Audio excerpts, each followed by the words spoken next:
Assalamualaikum warahmatullahi wabarakatuh. Waalaikumsalam warahmatullahi wabarakatuh. Bismillahirrahmanirrahim. Alhamdulillahi rabbil alamin. Wal 'aqibatu lil muttaqin. ولا عدوان إلا على الظالمين والصلاة والسلام على أشرف الأنبياء والمرسلين سيدنا ومولانا محمد وعلى آله وأصحابه المجاهدين الطاهرين أما بعد. Saudara-saudara kaum muslimin rahimakumullah. Setiap kita muslim di dalam kehidupan ini selalu ingin dicintai oleh Allah Subhanahu wa taala. Dan tidak seorang pun di antara kita yang hidup ingin dimurkai oleh Allah Subhanahu wa taala. Jangankan lagi dimurkai Allah, dimarahi tetangga saja kita kadang-kadang sudah merasa tidak enak. Padahal bagaimanapun, kalau sekadar dimarahi tetangga, kita masih bisa menghindar, pergi atau pindah ke tempat lain. Tahun depan kita kembali lagi, barangkali sudah bisa berdamai. Tapi jikalau Allah yang murka kepada kita, padahal alam ini adalah miliknya belaka, rasanya kemana lagi langit tempat kita bernaung, dan kemana lagi bumi tempat kita berpijak.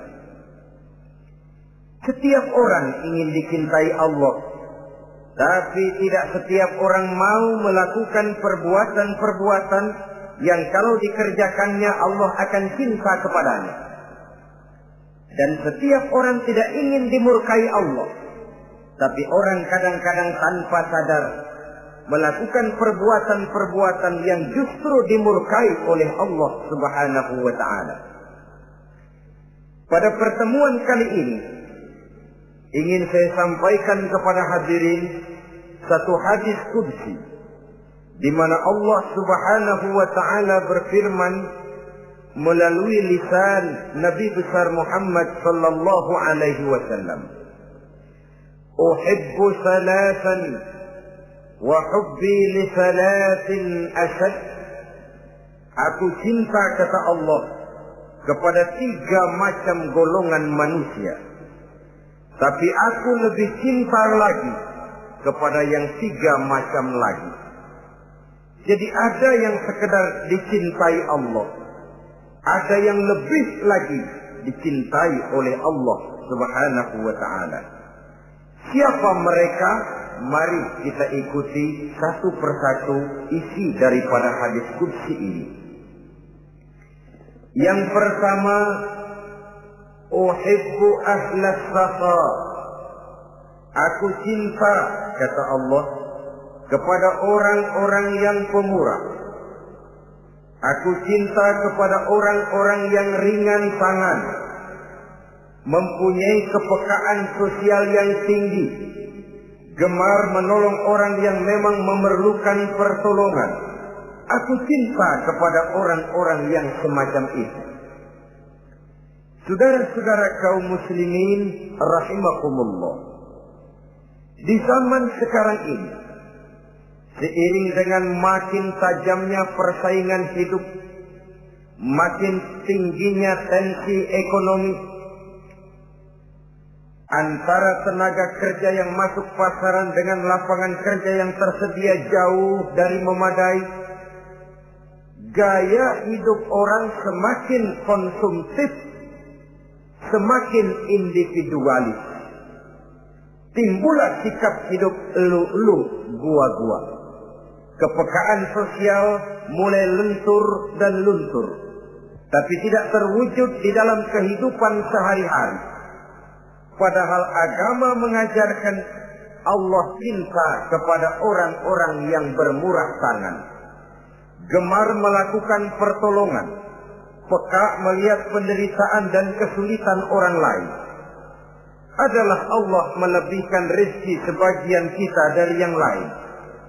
Dimaksudkan untuk saling tolong menolong, bahu membahu dan bantu membantu. Sehingga dengan demikian, apa yang disabdakan Nabi dalam hadis, Ar-Rahimuna yarhamuhumur Rahman, irhamu ahlal ardi yarhamkum man fis sama. Orang-orang yang punya sifat belas kasih akan dikasihi oleh Allah Subhanahu wa ta'ala. Sayangi yang di permukaan bumi, nanti yang di langit akan sayang kepadamu. Akan turun rahmatnya kepada kita bersama. Alangkah nikmatnya kehidupan ini, jikalau yang berkuasa menyayangi yang lemah lalu melindunginya, jikalau yang alim menyayangi yang awam lalu membimbingnya, jikalau yang kaya menyayangi yang miskin lalu mengulurkan tangan memberikan bantuannya, akan terciptalah rahmat dalam kehidupan. Tapi jikalau sebaliknya, yang berkuasa malah menindas dan menekan yang lemah, yang alim malah membodoh-bodohi yang memang sudah bodoh, sementara yang kaya menyantap yang miskin, akan terjadilah bala dan bencana dalam kehidupan. Bukan lagi rahmat yang turun, melainkan azab akan menimpa kita secara keseluruhan. Begitulah terdapat tirai halus yang memisahkan kita dari konsep ajaran agama kita yang luhur. Agama mengajarkan yadul ulya khairun min yadi sufla, bahwa tangan di atas lebih baik daripada tangan yang di bawah. Orang yang memberi lebih baik daripada orang yang menerima. Tapi yang kita praktekkan, kita selalu berada pada posisi tangan di bawah, menjadi umat yang manja, yang lemah, padahal bukan tidak punya potensi, tapi mungkin karena kita tidak pandai menginventarisir potensi. Kadang-kadang ada panitia pembangunan masjid, membangun masjid, meletakkan batu pertama sekaligus jadi batu terakhir. Setelah itu la yamutu wa la yahya, hidup tidak kelihatan geraknya, mati pun tidak ketahuan kuburannya. Masjid impoten, pesantren terbengkalai, majelis taklim terlunta-lunta, rumah sakit Islam tak kunjung selesai. Tidak adakah orang Islam yang kaya? Banyak. Tidak adakah orang Islam yang punya posisi kunci, posisi basah, posisi menentukan? Banyak. Secara jujur kita harus berkata, yang belum banyak ialah yang mau berbuat atas nama dan demi kepentingan agamanya. Kita juga bukan tidak punya potensi. Kita tidak pandai menginventarisir potensi untuk kepentingan dan kemaslahatan kita bersama. Saudara-saudara kaum muslimin rahimakumullah. Dengan demikian, kita bisa lihat dalam kehidupan sehari-hari di masjid misalnya. Itu kalau hari Jumat kadang-kadang kita sengaja mau berangkat sholat Jumat tidak bawa uang. Maka yang paling lancar di masjid, kotak. Saudara boleh lihat kotak itu. Dari sudut ke sudut hampir tidak pernah macet. Lancar betul jalannya. Sekali macet, kotak. 50. 100. Wajar kalau masjid-masjid kita lalu impoten. Bagaimana akan mengadakan kegiatan kalau tidak ada dana? Oleh karena itu pada kesempatan ini saya ingin mengetik, berbahagialah kita jikalau oleh Allah Subhanahu wa ta'ala diberikan kepercayaan berupa titipan, wa mal malu wal banuna illa wadai'. Harta dan anak-anak tidak lain satu titipan dari Allah Subhanahu wa ta'ala. Dan pada satu saat titipan itu akan diambil oleh yang empunya. Allah cinta kepada orang-orang yang pemurah. Allah akan memberikan balasan yang berlipat ganda. Kalau saudara bersedekah kepada anak yatim, bukan si yatim itu yang akan membalasnya. Kalau saudara membantu pembangunan masjid, bukan panitia masjid yang akan memberikan ganjarannya. Kalau saudara membangun pondok pesantren, bukan kiai yang punya pesantren yang akan memberikan balasannya. Allah Subhanahu wa ta'ala melalui jalan yang tidak kita sangka-sangka, melalui jalan yang dalam istilah Quran disebut min haitsu la yahtasib, melalui jalan yang tidak pernah kita hitung, kita sangka sama sekali. Jalan gaib yang hanya Allah saja yang maha tahu. Sebaliknya, wa hubbi lil faqir as-sakhi asad, kata Allah. Aku cinta kepada orang-orang yang pemurah, tapi aku lebih cinta lagi kepada orang-orang miskin yang pemurah. Orang kaya pemurah, Allah cinta. Orang miskin pemurah, Allah lebih cinta. Kenapa? Kalau orang kaya sedekah 5.000 rupiah misalnya, orang miskin pun sedekah 5.000 rupiah, sama jumlahnya, sama ikhlasnya, sama halalnya, tapi besarnya pahala lebih besar sedekah si miskin yang 5.000 rupiah itu ketimbang si kaya yang juga 5.000 rupiah. Kenapa maka demikian? Oh, buat orang kaya uang 5.000 apalah artinya.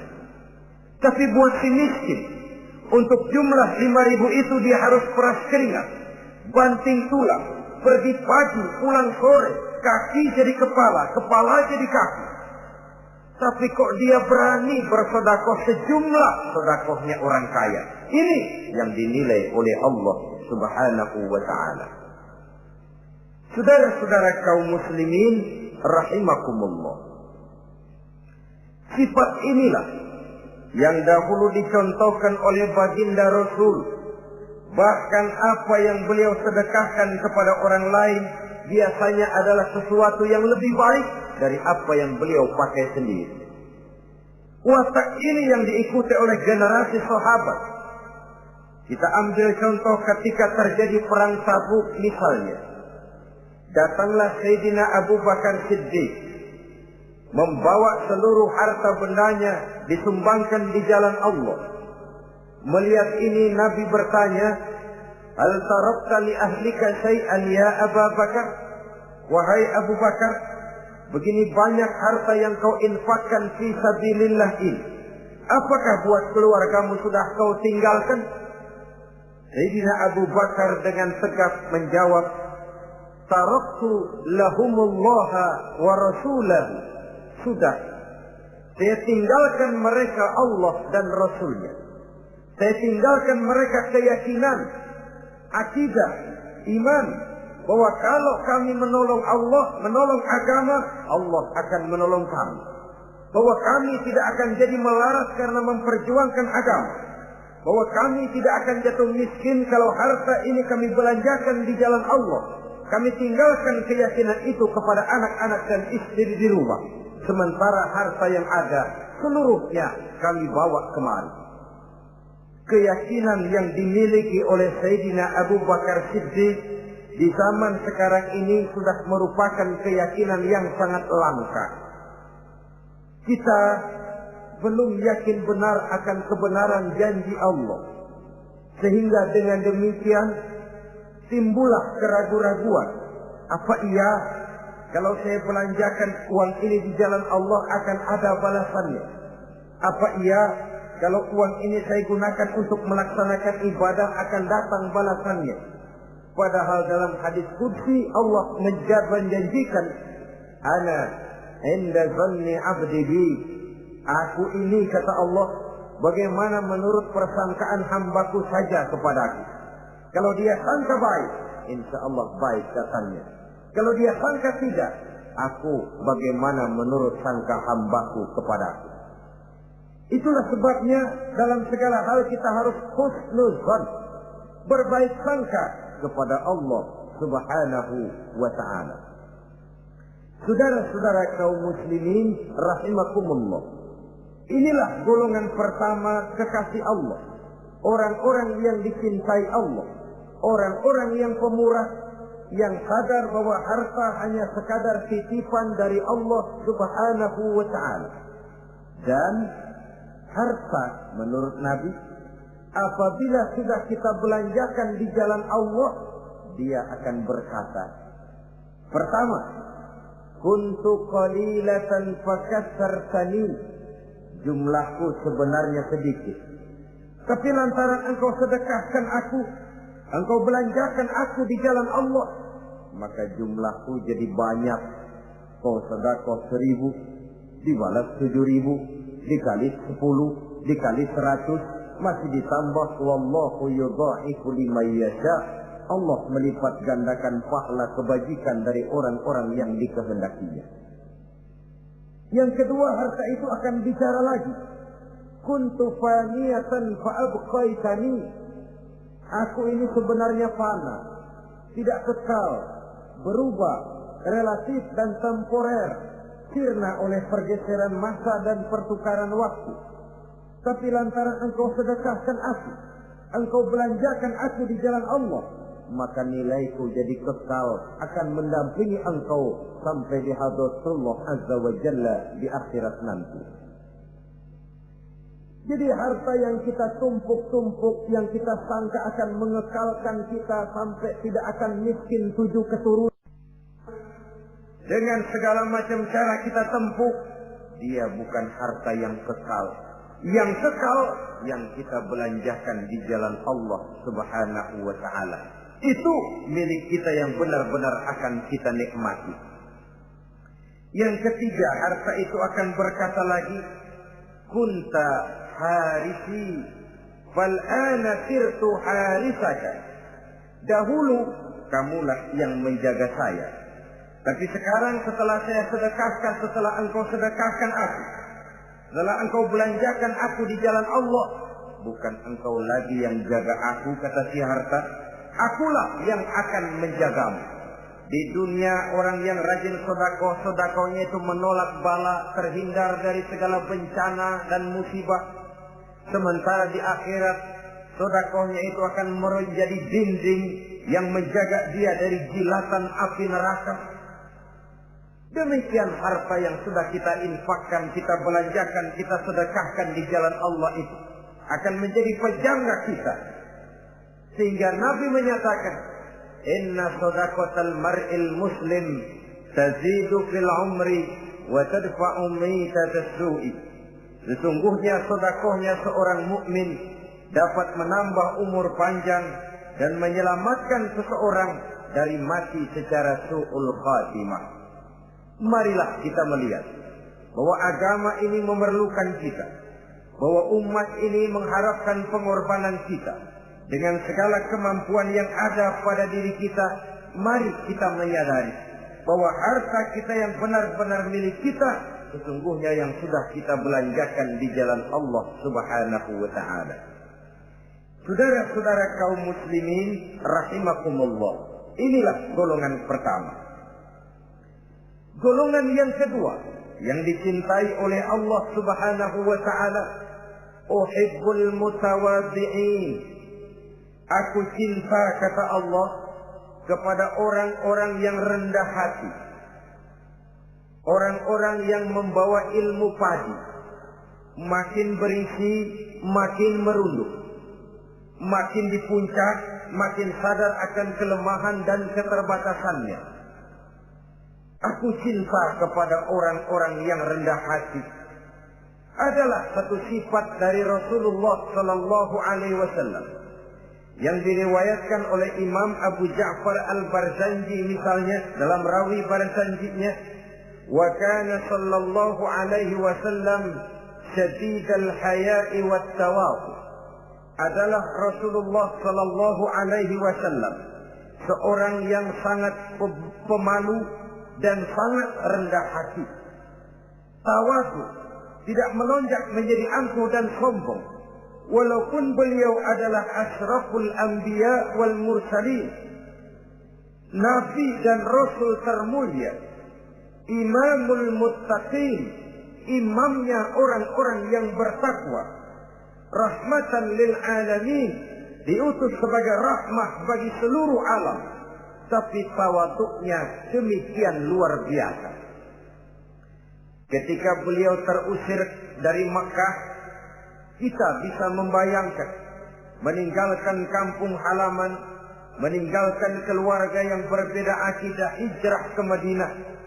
Tapi pada lain kesempatan, ketika beliau dengan bala tentaranya masuk ke kota Mekah, dan orang-orang kafir Quraisy yang kita kenal dalam peristiwa Fathu Makkah itu, gentar hati mereka, sembunyi di dalam rumahnya masing-masing. Mereka masih ingat beberapa tahun yang silam, dikala Nabi Muhammad dan para sahabatnya dikejar-kejar, terusir dari Mekah hijrah ke Madinah.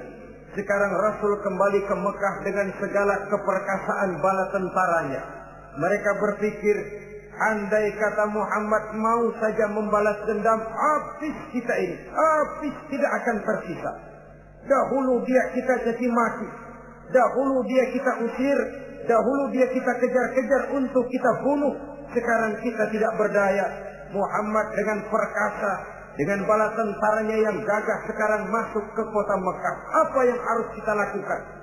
Mereka menunggu dan menunggu.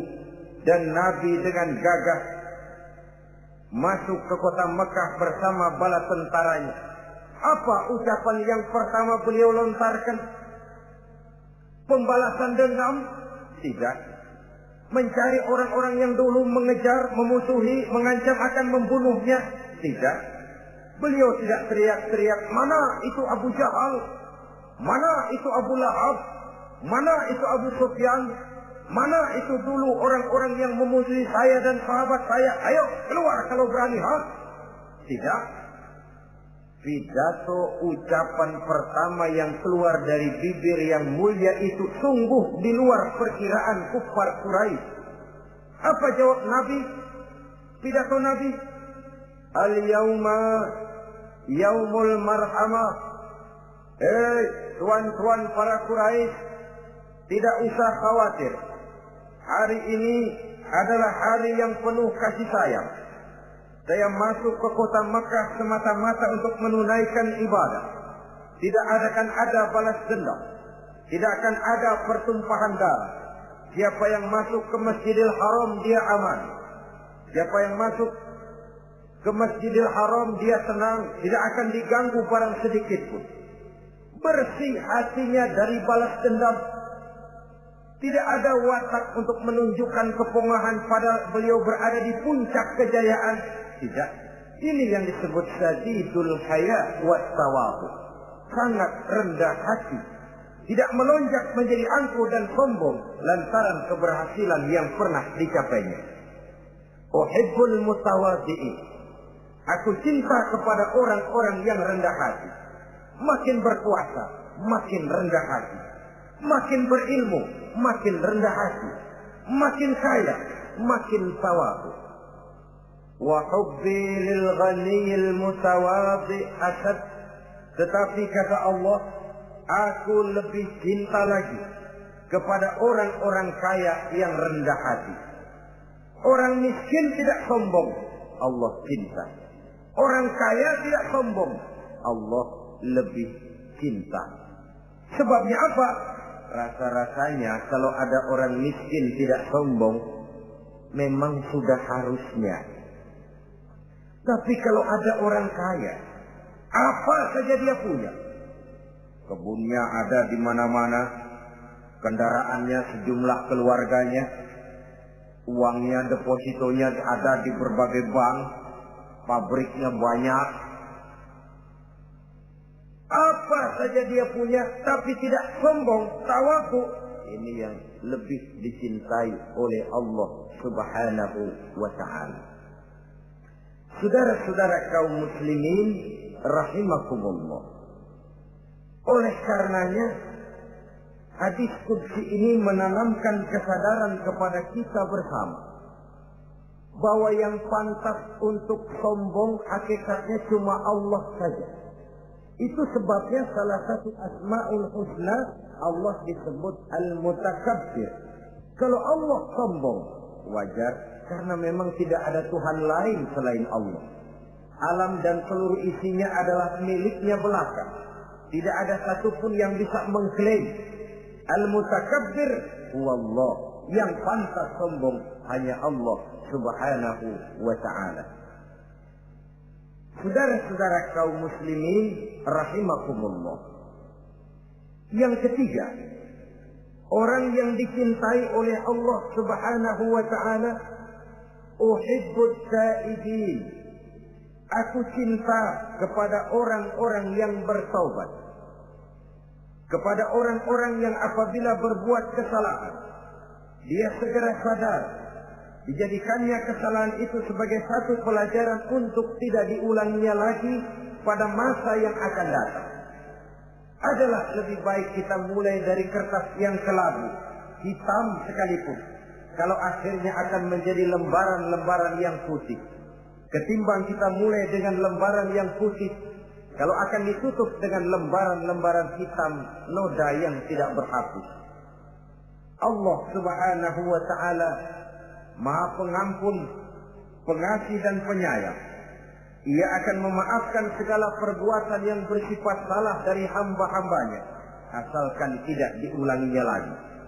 Manusialah yang sering kejam, membiarkan dirinya larut dan hanyut diseret arus dosa. Ia sadar itu satu kesalahan, tapi tidak berupaya untuk menyelamatkan dirinya sendiri. Apakah itu berupa yang namanya judi, minuman keras, menipu orang lain, durhaka kepada kedua orang tua, jahat kepada tetangga, suka memfitnah orang lain. Dibiarkan dirinya hanyut di dalam lembah dosa tanpa upaya penyelamatan sama sekali. Atau kadang-kadang mengulur waktu. Nanti saja sudah tua-tuaan tobatnya. Padahal waktu tidak pernah main-main. Uhibbut taibin. Aku cinta kepada orang-orang yang mau bertobat. Wa hubbi lisabit taib asad. Tapi aku lebih cinta lagi kepada orang-orang muda yang mau bertaubat. Apabila orang tua bertaubat, Allah cinta. Anak muda bertaubat, Allah lebih cinta. Dalam usia mudanya, di mana darah masih mengalir dengan panas, sejuta khayal dan keinginan masih bersemi di dalam benaknya, dia sanggup blokir semua itu, disalurkannya di jalan Allah. Allah cinta sekali kepada orang-orang semacam itu. Saudara-saudara kaum muslimin rahimakumullah, kalau tadi sudah saya jelaskan 3 golongan orang-orang yang dicintai Allah, yakni para kekasih Allah. Orang-orang yang pemurah, gemar memberikan pertolongan. Kemudian yang kedua, orang-orang yang rendah hati. Dan yang ketiga adalah orang-orang yang suka bertaubat. Maka kemudian hadis qudsi ini dilanjutkan oleh Allah subhanahu wa ta'ala dengan menjelaskan lawanan dari 3 golongan tadi. Kalau 3 golongan tadi adalah orang-orang yang dicintai Allah, maka 3 golongan yang berikutnya adalah mereka yang dibenci, dimurkai oleh Allah subhanahu wa ta'ala. Siapa mereka? Jumlahnya juga 3, lawanan dari yang 3 tadi pertama. Yang pertama, saudara-saudara, abghadul bukhala. Aku benci, kata Allah, kepada orang-orang yang bakhil, orang yang kikir, orang yang diberikan amanah berupa harta, lalu tidak tersentuh hatinya melihat kesulitan dan penderitaan orang lain. Tetangganya meratap dan merintih kelaparan, sementara ia dengan tenang berpangku tangan, padahal ada kelebihan rezekinya. Ia tahu kesulitan orang lain, tapi ia tidak berusaha mengulurkan tangan memberikan bantuan. Kenapa seseorang bisa terjebak ke dalam penyakit bakhil bin kikir alias pelit seperti ini? Oleh karena harta benda dunia itu sudah berakar kuat di hatinya. Tidak mau lepas lagi ia dari sana. Tidak mau berpisah ia dengan harta itu walau sedikit jua pun. Dan memang para ulama sufi mengajarkan, orang kaya itu ada dua. Ada orang kaya hakiki, ada orang kaya majazi. Orang kaya hakiki, orang kaya sebenarnya adalah orang yang kaya hatinya. Luas cakrawala pandangannya, terbentang nuansanya, tidak cuplik melihat karunia yang diberikan Allah dalam kehidupan ini. Orang yang kaya hati, inilah orang kaya hakiki. Adapun orang kaya majazi adalah orang yang banyak hartanya tapi miskin hatinya. Hidupnya sudah melimpah tapi ia selalu merasa kurang, maka ia tidak pernah cukup. Posisinya sudah kaya tapi ia masih merasa miskin, maka ia pun selalu miskin. Imam Ghazali rahimahullah memberikan contoh yang indah. Perjalanan hidup manusia sama dengan naik kapal laut yang besar menuju pulau bernama akhirat, mencapai pantai surga bahagia. Kapal ini akan singgah di satu pulau bernama dunia. Para penumpang diperbolehkan turun, tapi sebelumnya diingatkan lebih dahulu bahwa ini cuma sekedar tempat transit. Di dunia, di pulau yang bernama dunia, para penumpang boleh mengambil apa yang memang diperlukan untuk bekal dalam perjalanan. Tapi jangan lupa bahwa kapal akan melanjutkan perjalanan menuju kepulauan akhirat yang kekal dan abadi. Maka turunlah para penumpang ke pulau yang bernama dunia ini. Macam-macam tingkah lakunya ketika mereka menjejakkan kaki ke pulau dunia. Ada yang tetap sadar kepada pesan nakoda. Dia turun ke pulau yang bernama dunia, yang hijau, ranau, indah, memikat, mempedaya, mempesona. Tapi ia tetap sadar, ini cuma tempat transit. Ini cuma tempat persinggahan sementara. Bukan ini tempat yang akan saya tuju. Kapal akan segera berangkat. Saya harus bersiap-siap. Diambilnya apa yang diperbolehkan di pulau bernama dunia sebagai bekal menuju perjalanan akhirat. Dan setelah itu dia segera kembali ke kapal untuk melanjutkan perjalanannya. Ada pula penumpang yang lalai. Ketika turun ke pulau bernama dunia ini, ia lupa kepada pesan sang nakoda. Ia terpedaya oleh hijau ranaunya kepulauan dunia. Ia terpikat oleh gemerlapnya kehidupan dunia. Sibuklah seluruh waktunya untuk mengambil segala yang ada di kepulauan dunia ini. Ia menyangka bahwa ia sudah sampai kepada tujuan yang sebenarnya. Dikala peluit kapal berbunyi, pertanda kapal akan segera berangkat, rupanya baru sadar dia bahwa ini bukan tujuan yang sebenarnya. Ia berusaha kembali ke kapal, walaupun masih bisa ikut naik kapal, tapi sayang tempatnya sudah ditempati oleh orang lain. Inilah contoh dari orang-orang yang kehidupan dunia telah melalaikan mereka daripada tujuan akhirat. Yang lebih celaka adalah nasib penumpang ketiga. Mereka yang tertinggal sama sekali di kepulauan dunia ini. Mereka lah orang-orang kafir, orang-orang munafik, orang-orang musyrik. Bagi mereka surgalah dunia ini. Bila kehidupan dunia berakhir pula lah surganya sampai di situ. Ia menyangka sudah sampai kepada terminal akhir, padahal cuma sekedar halte, tempat di mana kapal singgah sebentar saja untuk melanjutkan perjalanan menuju kepulauan akhirat yang kekal dan abadi. Saudara-saudara kaum muslimin rahimakumullah, orang-orang yang sadar bahwa dunia cuma sekedar satu tempat transit, maka kesadaran itu menggugah dia kepada keyakinan terhadap kalimat inna lillah wa inna ilaihi raji'un. Segalanya datang dari Allah, segalanya akan kembali kepada Allah. Tidak ada yang dibawanya saat ia terlahir ke alam dunia ini, dan tidak akan ada yang dibawanya kembali saat ia keluar meninggalkan alam dunia ini, kecuali iman dan amal soleh yang dikerjakannya di dalam kehidupan kita.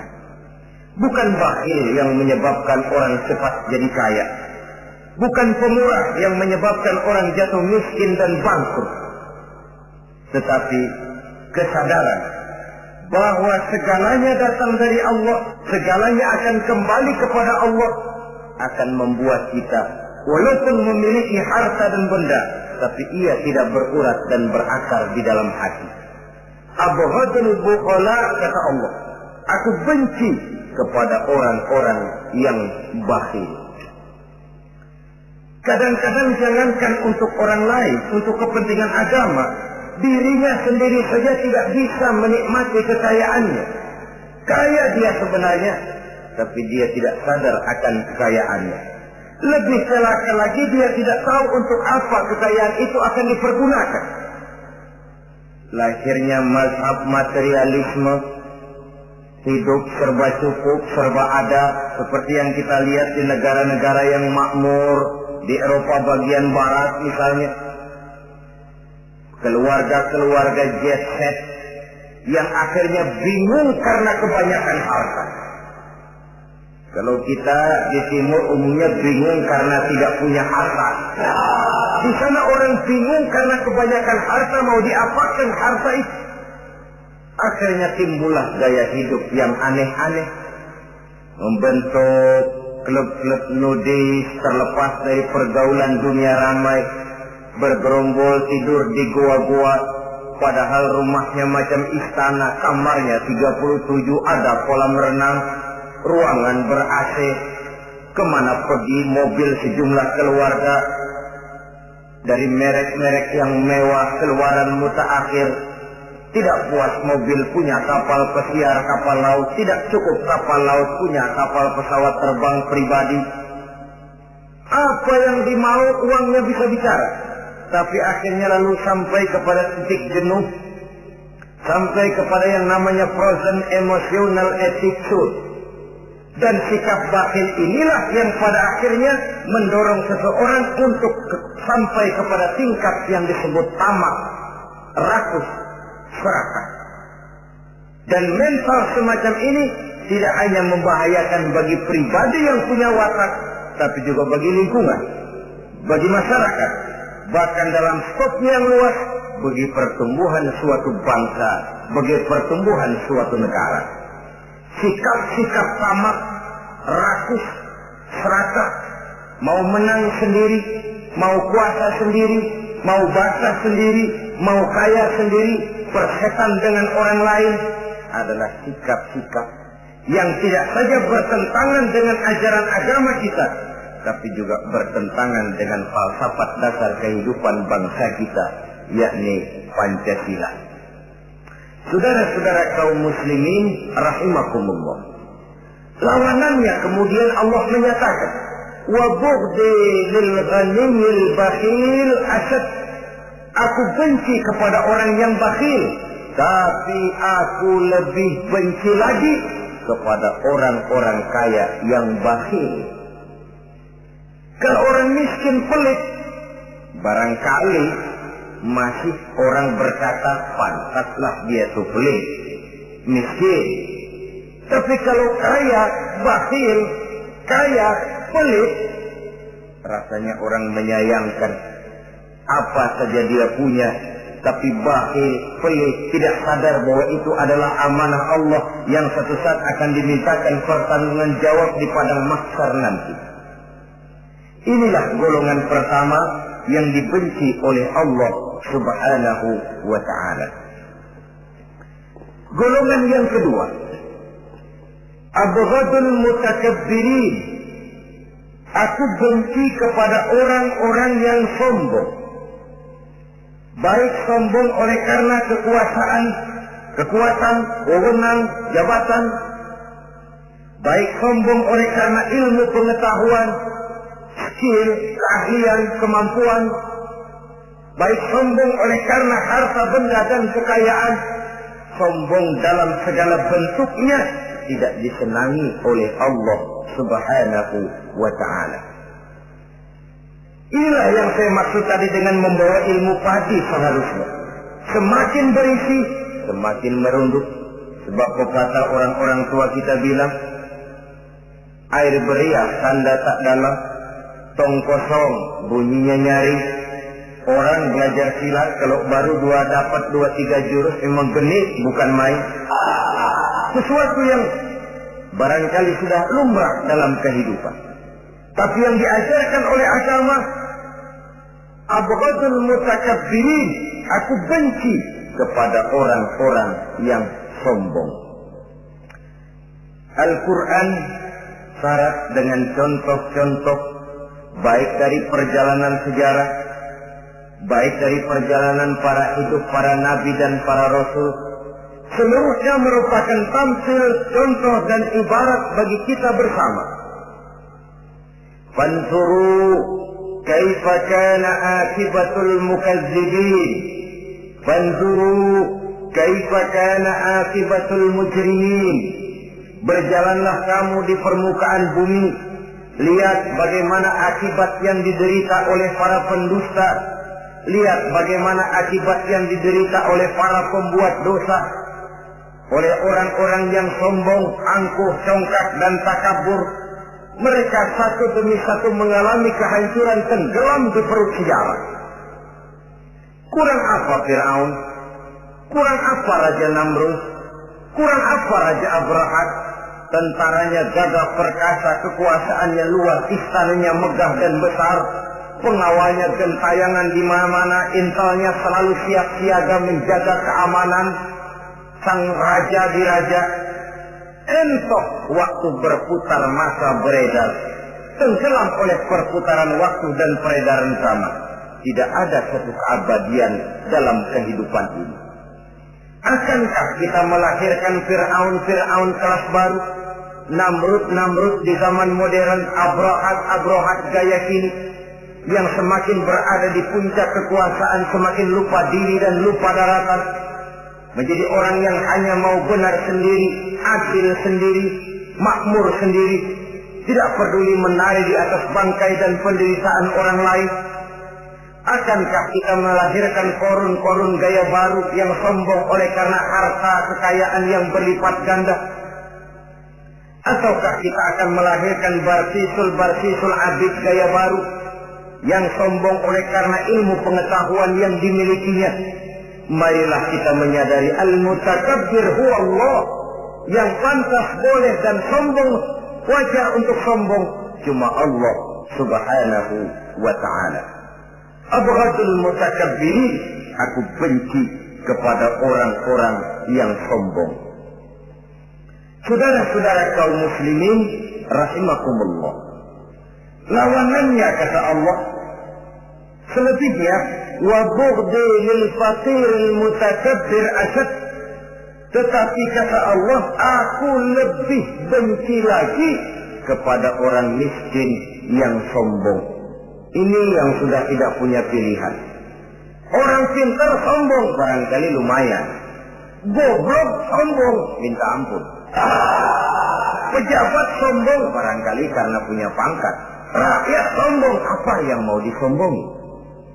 Orang kaya sombong barangkali karena kekayaannya. Melarat miskin sombong minta ampun. Sebab itu kata Allah, aku benci kepada orang-orang sombong, tapi aku lebih benci lagi kepada orang-orang miskin yang sombong. Hadis qudsi ini tentu saja memberikan satu kesadaran rohani yang paling dalam pada kehidupan kita setiap pribadi muslim, bahwa kita sejauh yang bisa kita lakukan hanyalah berusaha berbuat. Kita terikat oleh sunnatullah, kata kita orang beragama, hukum alam kata para ahli alam, natural of law katanya. Tapi di sebalik itu sesungguhnya segala hasil usaha, kepastian dan ketentuannya hak prerogatif dari Allah Subhanahu wa ta'ala. Sehingga pada puncaknya kita akan sampai kepada pengakuan yang paling jujur, la haula wa la quwwata illa billah.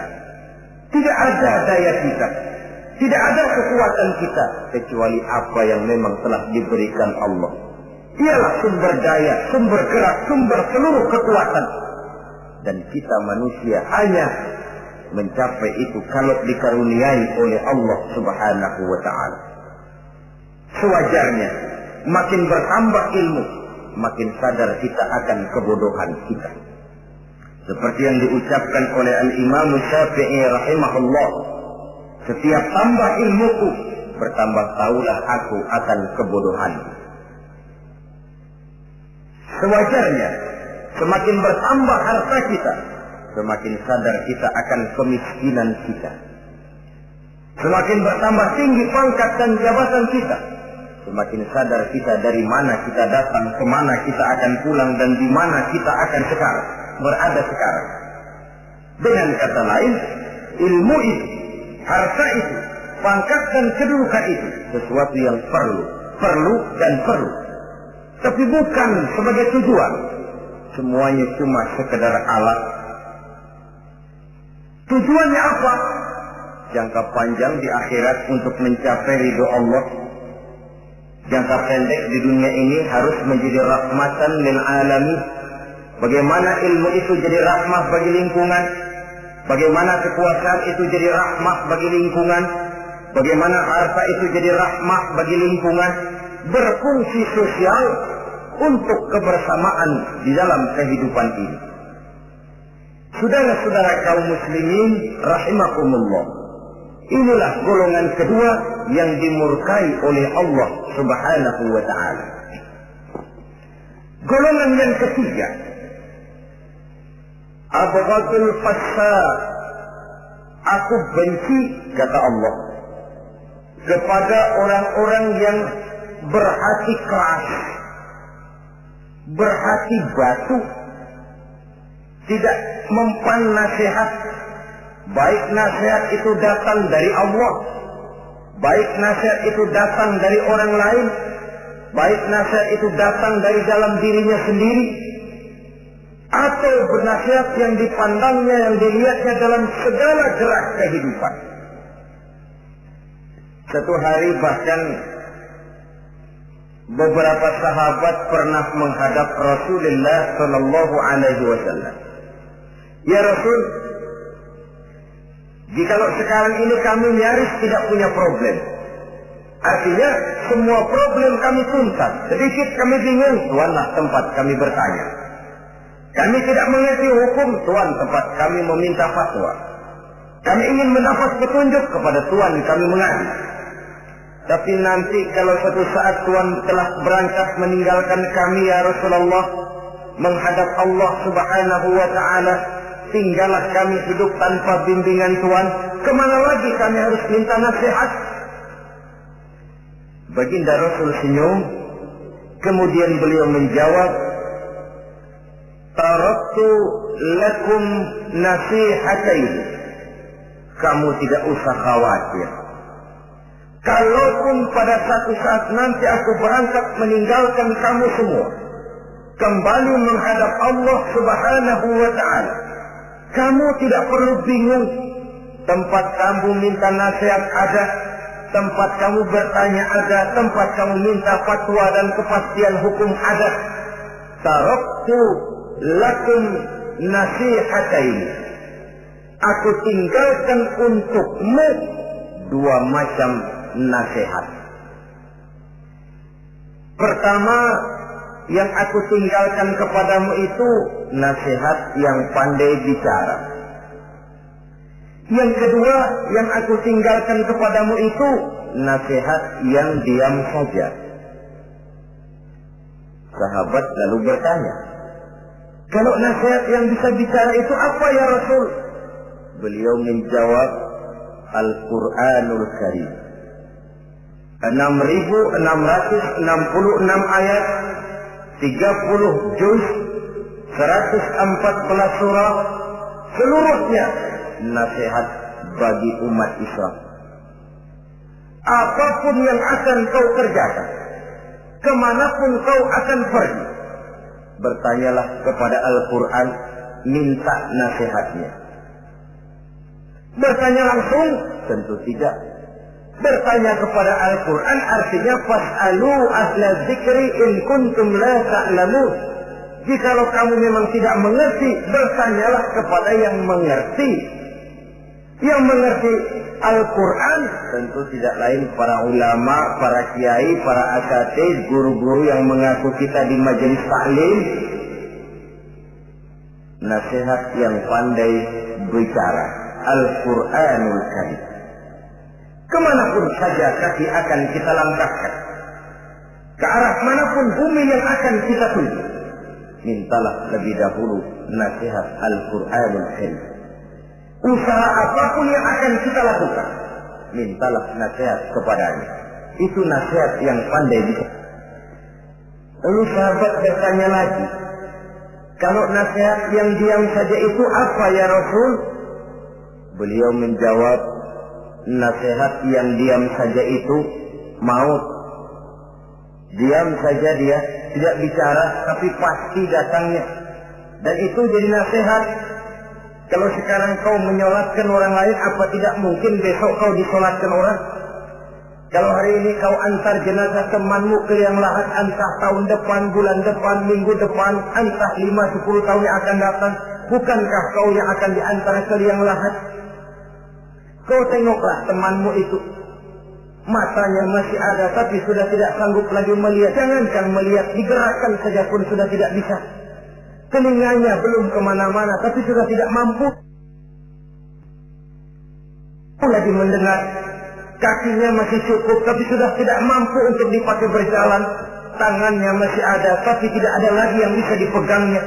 Apa yang kurang kalau sudah demikian? Kau tumpuk harta kekayaan untuk 7 turunan, kau sangka kau tidak akan mati karena itu. Kau ingin selalu berada di puncak padahal hidup ini mendaki dan menurun. Ini seluruhnya merupakan nasihat.